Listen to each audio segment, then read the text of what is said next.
Hi, welcome back to Green Media channel. അപ്പോൾ പ്രിയ സുഹൃത്തുക്കളെ, നമ്മുടെ കാനന യാത്രകൾ ഇങ്ങനെ നടന്നുകൊണ്ടിരിക്കുകയാണ്. അപ്പോൾ നമ്മൾ മനോഹരമായ സ്ഥലമാണ് കൊല്ലം, ഗോഡ്സ് ഓൺ കൊല്ലം. ദൈവത്തിന്റെ സ്വന്തം നാടെന്നാണ് നമ്മൾ കൊല്ലത്തെ പറയപ്പെടുന്നത്. അപ്പോൾ നമ്മുടെ ഗ്രീൻ മീഡിയ ചാനൽ കൊല്ലത്തിന്റെ ഒരു ചാനലാണ്. കൊല്ലത്തിന്റെ അതിമനോഹരമായ വനപ്രദേശങ്ങൾ, നമ്മളൊരു ഫോറസ്റ്റ് ട്രാവലാണ്. ഞാൻ നിൽക്കുന്നത് ഏറ്റവും മനോഹരവും അതുപോലെ തന്നെ അപകടം നിറഞ്ഞതുമായ ഒരു കാനന പാതയിലാണ്. ചെമ്പനരുവിൽ നിന്നും അച്ചൻകോവിൽ കല്ലേലി വനപാതയിലാണ് നിൽക്കുന്നത്. പഴയ കാലത്തെ ഒരു കാനന പാതയാണ്. ശബരിമല അയ്യപ്പന്മാർ ശബരിമലയിലേക്ക് നടന്നു പോകുന്ന പാതയാണ്. ആ സമയത്ത് മാത്രമാണ് ഇതിലേക്കൂടെ കാൽനടയാത്രക്കാർ ഉള്ളത്. വെരി ഡേഞ്ചറസ് ഫോറസ്റ്റ് ഏരിയ എന്ന് തന്നെ പറയാം. അച്ചൻകോവിൽ കല്ലേരി കാനനപാത. നമ്മൾ അതിൻ്റെ കാഴ്ചകളിലേക്കാണ്. എല്ലാവരും പിന്നാലെ വന്നോളൂ. ഗ്രീൻ മീഡിയ വിഷൻ യാത്രകൾ അവസാനിക്കുന്നില്ല, യാത്രകൾ തുടർന്നുകൊണ്ടേയിരിക്കും. അപ്പോൾ ഓക്കെ, പോവല്ലേ. നമ്മൾ ഈ അച്ചൻകോവിൽ കല്ലേരി വനപാതയുടെ കാര്യം പറയുമ്പോൾ നമ്മൾ ആദ്യം ചെന്ന് നിൽക്കുന്ന സ്ഥലം കോന്നിയിൽ നിന്നും കല്ലേരി അപ്പൂപ്പന്റെ അടുത്താണ്. എവിടെ നിന്നാലും അപ്പൂപ്പന്റെ മുന്നിൽ കൂടി അങ്ങോട്ടും ഇങ്ങോട്ടും വനപ്രദേശത്ത് യാത്ര ചെയ്യാൻ പറ്റും. അതുകൊണ്ട് തന്നെ നിങ്ങൾ കോന്നിയിൽ എത്തുമ്പോൾ, നിങ്ങൾ കൊട്ടാരക്കരയിൽ നിന്ന് വരുന്നവർ പത്തനാപുരം വഴി വരുമ്പോഴും കോന്നിയിൽ നിന്ന് ഇങ്ങോട്ട് വരുമ്പോൾ അച്ചൻകോവിൽ നിന്ന് ബോർഡ് കണ്ടാൽ അവിടെ തിരിഞ്ഞോണം കല്ലേലിക്ക് പോകാൻ ബോർഡുണ്ട്. കല്ലേലിയുടെ ബോർഡ് തന്നെ അവിടെ വെച്ചിട്ടുണ്ട്. ക്ഷേത്രത്തിന്റെ ഒരു കവാടം പോലെ ഒരു സാധനമാണ് അവിടെ ഒരുക്കിയിരിക്കുന്നത്. അത് കഴിഞ്ഞ് അങ്ങോട്ട് പോകുമ്പോഴാണ് മനോഹരമായ മലയോര ഗ്രാമത്തിന്റെ ഏറ്റവും മനോഹരമായ ദൃശ്യങ്ങൾ നമ്മുടെ കണ്ണിലേക്ക് ഇങ്ങനെ അടിച്ചു കയറിക്കൊണ്ടിരിക്കും. സത്യം പറഞ്ഞാൽ ഒരു പ്രകൃതി സ്നേഹിയാണെങ്കിൽ ഇതുവഴി ഇങ്ങനെ വെറുതെ യാത്ര ചെയ്താൽ മതി. ഒന്നും ചെയ്യണ്ട, വേറൊരു കാഴ്ചയും വേണ്ട. ഈ ഇരുവശവുമുള്ള കാഴ്ചകൾ കണ്ടാൽ മതി. മലയോര മേഖലയാണ് കോന്നി എന്ന് പറയുന്ന മലയോര മേഖലയാണെന്ന് എല്ലാവർക്കും അറിയാം. ഇതിന് ഒന്നുകൂടി പറഞ്ഞതാണ്. പക്ഷെ ഇരുവശത്തും നല്ല കടകളുണ്ട്. ചീനിയും ചേമ്പും ചേനയും നാടൻ പച്ചക്കറികളും നാടൻ കുലകളും ഒക്കെ വിൽക്കുന്ന കടകളുണ്ട്. അതൊന്നും എടുക്കാൻ നിന്നില്ല, കാരണം സമയം പോകുന്നു, മഴയായിരുന്നു. അതുകൊണ്ട് ഞാൻ കുറച്ച് ലേറ്റായാണ് ഇതുവഴി യാത്ര ചെയ്യുന്നത്. ഒരുപാട് യാത്ര ചെയ്യുന്ന സ്ഥലമാണെങ്കിലും ഓരോ പ്രാവശ്യം വരുമ്പോൾ ഓരോ കാഴ്ചകളാണ്. അങ്ങനെ അരുവാപ്പുരം എന്ന് പറയുന്ന പഞ്ചായത്തിലാണ് ഈ അപ്പൂപ്പൻകാവ് സ്ഥിതി ചെയ്യുന്നത്. കല്ലേലി അപ്പൂപ്പൻകാവ് ഒരുപാട് പേര് ചോദിച്ചുകൊണ്ട് എന്നെ എല്ലാ ദിവസവും വിളിക്കാറുണ്ട്. അതുകൊണ്ട് അപ്പൂപ്പൻകാവിനെ പറ്റി ഞാൻ പറഞ്ഞത്. പത്തനംതിട്ട ജില്ലയിലെ കോന്നിക്ക് സമീപം കല്ലേലിയിൽ അച്ചൻകോവിൽ നദിയുടെ തീരത്താണ് ഈ പുരാതന ക്ഷേത്രം. ഊരാളി കാവാണ് കേട്ടോ. ഗോത്രവിഭാഗങ്ങളുടെ ആരാധനകൾ ഉള്ള സ്ഥലമാണ്. ഈ കടകളൊക്കെ നല്ല രസമാണ് കാണുന്നത്. മോലമേഞ്ഞ കടകൾ, ചെറിയ ചായ്പുകൾ നമ്മൾ പണ്ട് കണ്ടത്. ഇപ്പൊ ഇവിടെ ചില ഒരു ഊട്ടുപാറ എന്ന് പറയുന്ന ഒരു സ്ഥലത്തേക്ക് പറഞ്ഞ ഈ ജംഗ്ഷൻ എല്ലാ സ്ഥലത്തും ഒരു കുരിശടികളുണ്ട് കേട്ടോ. അപ്പൊ ഞാൻ അത് നോട്ട് ചെയ്താണ് പോകുന്നത്. കാരണം ഈ കുരിശടിയിൽ നോട്ട് ചെയ്താൽ നമുക്ക് അവിടുന്ന് ഓരോ വഴിക്ക് തിരിഞ്ഞു പോകാം. അപ്പൊ അവിടെ മനോഹരമായ കാഴ്ചയുള്ള സ്ഥലമായിരിക്കും കേട്ടോ. ഞാവൽ എന്നൊക്കെ പറഞ്ഞിട്ട് അങ്ങോട്ട് സ്ഥലമുണ്ട്. അപ്പൊ ഞാൻ ആ പറഞ്ഞ ഞാവൽ എന്ന് പറയുന്ന സ്ഥലമാണ് ഇപ്പൊ നമ്മൾ കാണുന്നത്. അവിടെ എങ്ങനെ ചെല്ലുമ്പോൾ നമ്മുടെ വീടുകളുടെ ഇരുവശത്തൊക്കെ ചെടികളൊക്കെ എങ്ങനെ വെട്ടി നിർത്തിയിരിക്കുന്നു. കാഴ്ചകൾ ഒരുപാടുണ്ട്. ചില ആൾക്കാരൊക്കെ നമ്മളെ കാണും വിഷ് ചെയ്യുന്നുണ്ട്. അപ്പോൾ അതൊക്കെ ഒരു സന്തോഷമാണ്. ഒരു ഗ്രാമപ്രദേശത്ത് ചെല്ലുമ്പോൾ നമ്മൾ പ്രതീക്ഷിക്കാത്ത സ്നേഹം നമുക്ക് കിട്ടും. വീണ്ടും ഒരു കുരിശ്, ഇത് ഞാൻ അടയാളം വെച്ചൊക്കെയാണ് പോകുന്നത്. പല സ്ഥലത്തും കുരിശടികളുണ്ട്. കാരണം എല്ലാ മതവിഭാഗങ്ങളും തിങ്ങി പാർക്കുന്ന ഒരു സ്ഥലമാണ്. കാവുകളും കുരിശടികളും അതുപോലെ തന്നെ പള്ളികളും ഒക്കെ ഉള്ള ഒരു സ്ഥലം. അതൊക്കെ നമ്മൾ അങ്ങോട്ട് ചെല്ലുന്തോറും ആ വനത്തിന്റെ ഒരു വശ്യമനോഹരമായ കാഴ്ച എന്നതുപോലെ ഒരു വ്യത്യാസം വന്നുകൊണ്ടിരിക്കും നമുക്ക് കാണാൻ പറ്റും. അപ്പോൾ അച്ചൻകോവിൽ കുളത്തുങ്കൽ എന്നൊക്കെ ബോർഡ് വെച്ചിട്ടുണ്ട്. എല്ലാ സ്ഥലത്തേക്കും ബോർഡുകൾ വെച്ചിരിക്കുന്നത് എളുപ്പമാണ് ഒരു യാത്രക്കാരന് പോകാൻ എന്നുള്ളത്.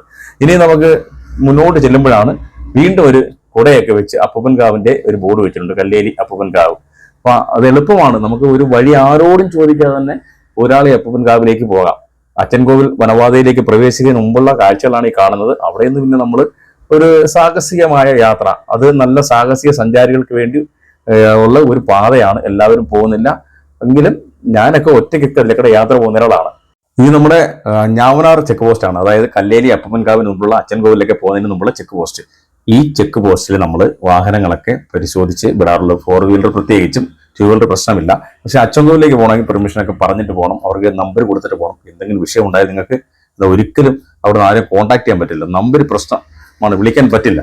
അതേപോലെ ഇവിടെ നിന്ന് നമ്മൾ കൂടി ചെല്ലുമ്പോഴത്തേക്ക് നല്ല കാടിന്റെ വശ്യതയിലാണ് ഫോറസ്റ്റ് ഓഫീസ് നിൽക്കുന്നത്. അതായത് കോന്നി ഫോറസ്റ്റ് ഡിവിഷന്റെ ഭാഗത്ത് തുടങ്ങുന്ന ആ ഒരു മേഖലയുടെ മനോഹരമായ കാഴ്ച. ഇവിടെ നിന്ന് അങ്ങോട്ട് നേരെ പോകുമ്പോഴാണ് നമ്മൾ കൊക്കാത്തോടൊക്കെ പോകണേ. അപ്പോൾ ഈ ചെക്ക് പോസ്റ്റിൽ വലിയ വണ്ടിയൊക്കെ പരിശോധിച്ച് അച്ചൻകോവിൽ പോകാൻ വിടാറുണ്ട്. പക്ഷേ ഈ അച്ചൻകോവിൽ വനപാത ഇവിടെ നിന്ന് അങ്ങോട്ട് വിടുന്നില്ല. കാരണം ഇവിടെ നിന്ന് വനപാത വളരെ മോശമാണ്. അതായത് നമ്മൾ ഈ ബൈക്കിലൊക്കെ പോകുമ്പോൾ റിസ്ക് എടുത്ത് പോകുന്നുണ്ട്, കുഴപ്പമില്ല. അങ്ങനെ ആ ചെക്ക് പോസ്റ്റും ഒരു മനോഹരമായ കാഴ്ചയാണ് കാണാൻ. ഈ യാത്രകളിൽ എന്ത് കണ്ടാലും അതൊരു കാഴ്ചയാണ്. ഇങ്ങനെ പിന്നിലേക്ക് മറിഞ്ഞു പോകുന്ന ദൃശ്യങ്ങൾ നമ്മുടെ ഹൃദയത്തിലേക്കാണ് പതിക്കുന്നത് നമ്മൾ പറയാറില്ലേ. ഇന്ന് അതുകൊണ്ട് തന്നെയാണ് നമ്മുടെ ഗ്രീൻ മീഡിയ വിഷൻ പ്രേക്ഷകർക്ക് വേണ്ടിയിട്ട് നമ്മളിങ്ങനെ ഒരു ഫാസ്റ്റ് ആയിട്ടുള്ള വിഷ്വൽ കാണിക്കുന്നത്. ഓടിപ്പോകുന്ന വിഷ്വൽ. ഞാൻ ഒറ്റയ്ക്കേ ഉള്ളൂ. എൻ്റെ വണ്ടിയിൽ ഞാൻ ക്യാമറ വെച്ച് തന്നെ ഷൂട്ട് ചെയ്ത വിഷ്വലാണ് നിങ്ങളെ കാണിക്കുന്നത്. അപ്പോൾ അതൊരു കാഴ്ചയായിരിക്കുമല്ലോ.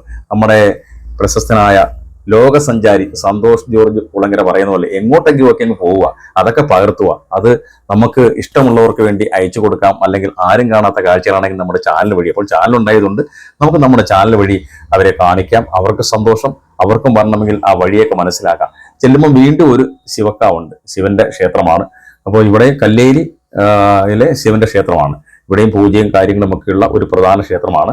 അപ്പോൾ അവിടെയൊക്കെ നിന്ന് കഴിഞ്ഞാൽ ഒരു വല്ലാത്ത അന്തരീക്ഷമാണ്. കാരണം വനത്തിൻ്റെയും ആ വന്യതയുടെയും പശ്ചാത്തലത്തിൽ ആത്മീയതയുടെ ഒരു നമ്മുടെ മനസ്സിലേക്ക് ഇറങ്ങി വരുന്ന ആഴത്തിലുള്ള പ്രകൃതിയുടെ ഒരു സൗന്ദര്യവും പ്രകൃതിയുടെ ദൃശ്യങ്ങളും പ്രകൃതിയുടെ ശബ്ദങ്ങളുമൊക്കെ നമ്മളെ വല്ലാതെ അങ്ങ് മതിച്ചു പോകും. എന്തായാലും നിങ്ങളെ ഇങ്ങനെ ഞാൻ കാഴ്ചയിലേക്ക് ഇങ്ങനെ ഓടിച്ചുകൊണ്ട് പോവുകയാണ്. നമ്മൾ വീണ്ടും നേരെ പോവുകയാണ്. ഇരുവശവുമുള്ള മരങ്ങളുടെ ദൃശ്യം. ഇവിടെയൊക്കെ ആനകൾ ഇറങ്ങുന്ന സ്ഥലമാണ് കേട്ടോ. കോന്നി എന്ന് പറഞ്ഞാൽ ആനയും പുലിയും കടുവയും കരടിയും എല്ലാ വന്യമൃഗങ്ങളും ഉള്ള വനമേഖലയാണ്. ഇവിടെ പകലും ആനകളൊക്കെ അപ്പൂപ്പൻകാവിന് ഇപ്പുറത്തൂടെ ക്രോസ് ചെയ്ത് പോകും. താഴെ അച്ചൻകോവിൽ ആറാണ്. അപ്പോൾ നമുക്ക് ഈ കോന്നിയിൽ നിന്നൊക്കെ ഒത്തിരി യാത്രക്കാര് ഇങ്ങനെ ഇങ്ങോട്ട് പോകുന്ന കാണാം. കാരണം ദൂരെയുള്ളവർ വരുന്ന കൂടെ ഈ കോന്നിക്കാർ തന്നെ ഇങ്ങനെ കാഴ്ച കാണാൻ പോകുന്നത്. നമ്മൾ ഊരാളി അപ്പൂപ്പൻകാവിനടുത്തെത്തി. പത്തനംതിട്ടയിൽ നിന്ന് ഇവിടെ വരാൻ 19 കിലോമീറ്ററും അടുത്ത പട്ടണമായ കോന്നിയിൽ നിന്ന് 9 കിലോമീറ്ററേ ഉള്ളൂ നമ്മുടെ കല്ലേലി അപ്പൂപ്പൻകാവിൽ എത്താനായിട്ട്. എപ്പോഴും ആളുകൾ വന്നു പോകുന്ന ഒരു കാനന ക്ഷേത്രമാണ് കേട്ടോ. മലദൈവങ്ങളുടെ അധിപനായി കരുതപ്പെടുന്ന ഊരാളി അപ്പൂപ്പനാണ് ക്ഷേത്രത്തിലെ പ്രധാന പ്രതിഷ്ഠ. ഞാൻ വന്നപ്പോൾ കുറേ കർണാടകം സംസാരിച്ചുകൊണ്ട് ഇങ്ങനെ വണ്ടി കയറുന്നു. അതിൻ്റെ പിന്നാലെ കുറേ തെലുങ്ക് സംസാരിക്കുന്ന ആൾക്കാർ. അപ്പോൾ എവിടെ നിന്നൊക്കെയാണ് ആൾക്കാർ വരുന്നത്? അപ്പൂപ്പൻ്റെ ഒരു ക്ഷേത്രത്തിൻ്റെ മഹത്വം ലോകമെമ്പാടും ഇങ്ങനെ വിവരിച്ചുകൊണ്ടിരിക്കുകയാണ്. രാവിലെ എത്ര മണി തൊട്ടാണ് കോന്നിയിൽ നിന്നും കല്ലേലിയിലേക്ക് ബസ്സുള്ളത് ബോർഡ് വരെ അവിടെ വെച്ചിട്ടുണ്ട്. ഇവിടെ വരുമ്പോഴത്തേക്ക് നമ്മുടെ മനസ്സിൽ പ്രത്യേകം ഒരു സന്തോഷമാണ്. പ്രൈവറ്റ് ബസ് സർവീസ് ഉണ്ട്, ആളുകൾ വണ്ടി കയറാൻ നിൽക്കുന്നു, സ്വകാര്യ വാഹനത്തിൽ വരുന്നവരുണ്ട്. അങ്ങനെ ഒത്തിരി കാഴ്ചകളുള്ള സ്ഥലമാണ് കോന്നി, കല്ലേലി, അപ്പൂപ്പൻകാവും ആ പ്രദേശങ്ങളുമൊക്കെ. ഇത് ആരും കാണാത്ത സ്ഥലമല്ല, എങ്കിലും എൻ്റെതായ രീതിയിൽ ഞാൻ വീണ്ടും നിങ്ങളെ ഒന്ന് കാണിച്ചതാണ്. നമുക്ക് കാഴ്ചകൾ എപ്പോഴും ഓരോ പ്രാവശ്യം കാണുമ്പോഴും വീണ്ടും വീണ്ടും ആ കാഴ്ചകൾ വേറെ രീതിയിലായിരിക്കുമല്ലോ വളരെ മനസ്സിലേക്ക് എത്തുക. ഇവിടെ അപ്പൂപ്പൻകാവിലെ എപ്പോഴും ഇങ്ങനെ ക്ലീനിങ് ആണ്, ഭയങ്കര വൃത്തിയായിട്ട്. ഓരോ പൂജകൾ കഴിയുമ്പോൾ ഇങ്ങനെ വൃത്തിയാക്കി അപ്പൂപ്പനാണ്ട് മുണ്ടൊക്കെ പുതച്ചിട്ടിരിക്കുന്ന ശിലയിൽ നല്ല രസമാണ് കാണാൻ. ഓലമേഞ്ഞ കുടിലുകൾ പോലെയാണ് കാണുന്ന ക്ഷേത്രത്തിൻ്റെ ഭാഗമൊക്കെ. എല്ലാം വളരെ പ്രകൃതിദത്തമായ വനത്തിൻ്റെ ആ വന്യതയിൽ തന്നെ ആ ക്ഷേത്രം അങ്ങനെ തന്നെ നിലകൊള്ളുന്നു എന്നുള്ളതാണ്. ആദ്യകാല ദ്രാവിഡ നാഗഗോത്രങ്ങളുടെ പാരമ്പര്യങ്ങളും ആചാരങ്ങളും ഒക്കെ പിന്തുടരുന്ന ഈ ക്ഷേത്രം സാധാരണ ഹൈന്ദവ ക്ഷേത്രങ്ങളിൽ പിന്തുടർന്നു പോരുന്ന താന്ത്രിക പൂജാരീതികളിൽ നിന്നും തികച്ചും വ്യത്യസ്തമായ പൂജകളാണ്. ഇവിടെ കോഴികൾ നിൽക്കുന്നുണ്ട്. ഇതെല്ലാം കരിങ്കോഴികൾ ഒക്കെ ഇവിടെ നേർച്ച കൊടുക്കുന്നതാണ് കാണുന്നത്. അതുകൊണ്ട് ഞാൻ ഒരുപാട് സമയം ഇവിടെ നിൽക്കുന്നില്ല കേട്ടോ. കാരണം മഴ നല്ല ഇങ്ങനെ വരികയാണ്. നിങ്ങൾക്ക് കുറച്ച് വിഷ്വൽ കാണിക്കാനായിട്ട് വീണ്ടും മുന്നോട്ട് പോകണം. ഇനി നമ്മൾ നേരെ പോകുന്നത് കൊക്കാത്തോട് പാലവും ഇവിടുന്ന് വലത്തോട് തിരിയുമ്പോൾ നമ്മുടെ അച്ചൻകോവിൽ വനപാതയാണ്. ഏറ്റവും പ്രശസ്തമായ കേരളത്തിലെ വളരെ അപകടം നിറഞ്ഞ വനപാത എന്ന് എല്ലാവരും. അപകടം എന്ന് പറഞ്ഞാൽ വണ്ടി സ്പീഡിന് ഓടിച്ചൊന്നും പോകാൻ പറ്റത്തില്ല, റോഡില്ല. അതുകൊണ്ട് തന്നെ അവിടെ ചെല്ലുമ്പോൾ ആനയും ഏത് മൃഗങ്ങൾ വന്നാലും വാഹനങ്ങളൊക്കെ തിരിക്കാനൊന്നും പറ്റില്ല. അതുകൊണ്ട് നല്ല രീതിയിൽ സാഹസികത ഇഷ്ടപ്പെടുന്ന സഞ്ചാരികൾ മാത്രമാണ് ആ വനപാതയിൽ കൂടി യാത്ര ചെയ്യുന്നത്. കൊക്കാത്തോട് നിന്നൊരു KSRTC ബസ് ഇങ്ങനെ വരുന്നുണ്ട് എൻ്റെ ഓപ്പോസിറ്റ്.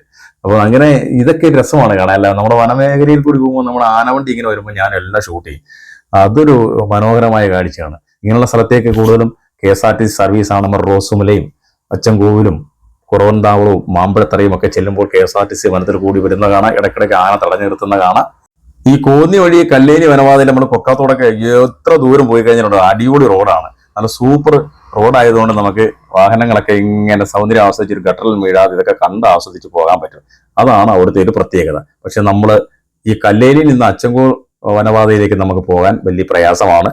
അത് അത്രയും സാഹസികമായി പോകാൻ താല്പര്യമുള്ളവരെ ഞാൻ നേരത്തെ പറഞ്ഞ പോലെ പോകും. അപ്പോൾ ഞാൻ അങ്ങോട്ട് പോകാനായിട്ട് വന്നതാണ്. പക്ഷെ ഒരുപാട് സന്ധ്യയായി വരുന്ന സമയമായതുകൊണ്ട് ഞാൻ കൊക്കാത്തോടൊക്കെ ചെന്നിട്ട് കുറച്ച് ദൂരം ഒന്ന് യാത്ര ചെയ്ത് നിങ്ങളെ കാണിക്കാനായിട്ട് പോകണം. എന്തായാലും ഞാൻ ആദ്യ വീഡിയോ നിങ്ങൾക്ക് ഇതിനു മുമ്പ് തന്നതൊക്കെ നിങ്ങൾ വളരെ നല്ല രീതിയിൽ കണ്ടിരുന്നു. അന്ന് ഞാൻ നല്ല മഴക്കാലത്ത് ഈ അച്ചൻകോവിൽ നിന്നും ചെമ്പനരി വഴി കല്ലേലിയിലേക്ക് വന്നിട്ടുണ്ടായിരുന്നു. അത് നല്ല വൈബായിരുന്നു കാഴ്ചകൾ. ആനയും കാട്ടുപോത്തും ഒക്കെ ഒരുപാട് ഷൂട്ട് ചെയ്ത് ഇന്ന് പോയാലും ഷൂട്ട് ചെയ്യാം, എപ്പോഴും ഉണ്ട്. നമ്മളിപ്പോൾ ഇങ്ങനെ ചെന്ന് കയറുന്ന ഇത് തടി ഡിപ്പോയാണ് കേട്ടോ. കോന്നി ഡിവിഷന്റെ ഫോറസ്റ്റിന്റെ തടി ഡിപ്പോയാണ്. ഇവിടെ ഒരു കൊച്ചാട്ടൻ്റെ ചായക്കടയുണ്ട്. നമ്മളൊന്ന് ചായ കുടിച്ചിട്ടുണ്ട് ഇവിടെ. അങ്ങനെ കാഴ്ചകൾ കണ്ട് കണ്ട് നമുക്കിങ്ങനെ പോകാൻ പറ്റുന്ന ഒരു മനോഹരമായ പ്രദേശം കല്ലേലി വനപാത. ഇതൊരു വളരെ മനോഹരമായ വനപാതയാണ്. ഒത്തിരി ഒത്തിരി കാഴ്ചകൾ നമുക്ക് എപ്പോഴും തരും. ഓരോ പ്രാവശ്യവും ഓരോ കാഴ്ചകൾ. നമ്മൾ നേരെ ചെന്ന് കയറുന്നത് അച്ചൻകോവിൽ വനപാതയുടെ നേരെയാണ് ചെന്ന് കയറുന്നത്. ഇത് ഇടത്തോട്ട് തിരിയുമ്പോൾ കൊക്കാത്തോട് പോകും. കൊക്കാത്തോട് പാലം കാണാം. വലതുവശത്ത് നാളെ നമ്മൾ വരുന്നതിന് മുമ്പ് ആന തകർത്ത ഒരു കടയാണ്. അവിടെ കടയുണ്ടായിരുന്നു. കടയാണോ ഒരു ഔട്ട് പോസ്റ്റ് ആണോ എന്താണ്ട് ഉണ്ടായിരുന്നത്. അപ്പോൾ അവിടെ ആനയെല്ലാം തകർത്തു. അന്ന് തകർത്ത പിന്നെ അവിടെ ഒരു പരിപാടി. ഇവിടെ ആന ഇറങ്ങി വരുന്ന സ്ഥലമാണ്. ഇവിടെ നമ്മൾ നേരെ നമ്മൾ അച്ചൻകോവിലേക്ക് പോകുന്ന പാത. ഈ ആന അന്ന് ചവിട്ടി പൊളിച്ച സമയത്ത് ദിവസം ഞാൻ അവിടെ ഉണ്ടായിരുന്നു. നമ്മൾ അങ്ങ് കൊക്കാത്തോട് പോയിട്ട് വരുമ്പോൾ തിരിച്ചു വരുന്നപ്പോഴാണ് ഇത് പൊളിച്ചിട്ടേക്കുന്നത് കണ്ടത്. ഇവിടെ നമ്മൾ ഒരു ഔട്ട് പോസ്റ്റ് ഒക്കെ ഉണ്ട്. രാത്രി ആളുണ്ടോ എന്ന് അറിയില്ല. ഫോറസ്റ്റിന്റെ ആണ്. അപ്പോൾ ഇത് നമ്മുടെ നേരെ ചെല്ലുന്നതാണ് കൊക്കാത്തോട് കല്ലേലി പാലം. മനോഹരമായ ദൃശ്യങ്ങളാണ് ഈ പാലത്തിൽ നിന്ന് കാണാൻ കഴിയുക. അപ്പുറവും ഇപ്പുറവും എല്ലാം ദൃശ്യങ്ങളാണ്. നമുക്ക് വൈകിട്ട് സമയത്ത് നിന്ന് കഴിഞ്ഞാൽ മ്ലാവുകളും ആനയും കാട്ടുപോത്തും ഇറങ്ങുന്ന കാണാം. ഞാൻ ഒരു സന്ധ്യ സമയത്ത് അവിടെ നിന്നപ്പോൾ കുറേ മ്ലാവൊക്കെ വന്നു. പക്ഷേ ഇരുട്ടിപ്പോയതുകൊണ്ട് ഷൂട്ട് ചെയ്യാൻ പറ്റിയില്ല. ഇവിടെ നമ്മൾ കയറി കൊക്കാത്തോട് പോകുന്ന വഴി നിങ്ങളിന്ന് കാണിക്കുകയാണ്. അങ്ങോട്ട് പോകുന്നില്ല. ഞാൻ റിട്ടേൺ വന്നിട്ട് ഈ അച്ചൻകോവിൽ വനപാതയിലേക്ക് കയറാനായിട്ടാണ് ഞാൻ വന്നത്.